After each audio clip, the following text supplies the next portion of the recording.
Yurak yetishmovchiligi bor bemorlarga top maslahatlarimiz. Agar sizni oilangizda yoki yaqinlaringizda yurak yetishmovchiligi bo'lsa, salomatlik formulasidan tashqari yana nimalarga e'tibor berish kerak? Birinchi o'rinda tana vaznini o'lchab turish kerak. Har kuni ertalab tarozida vazn o'lchab turiladi. Bu orqali ortiqcha suyuqlik o'pkalarda, qorin bo'shlig'ida, oyoqlarda yig'ilayotganligi yoki yig'ilmayotganligi nazorat qilinadi. Agar sizda har kuni yarim kilo, 1 kilo vazn qo'shib borayotgan bo'lsa, yaqin 7-10 kunda siz shifoxonaga tushib qolish ehtimolingiz yuqori bo'ladi.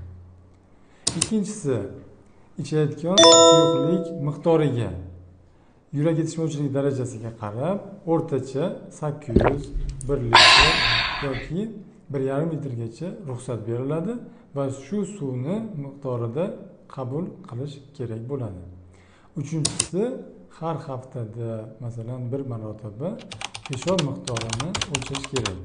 Ya'ni ichayotgan, qabul qilayotgan dorilarimiz ta'sirida sutkada o'rtacha qancha peshob chiqayotganini aniqlashimiz kerak. Mana shu narsalarga amal qilib yursak, yurak yetishmovchiligi bilan shifoxonaga tushib qolishdan saqlanasiz.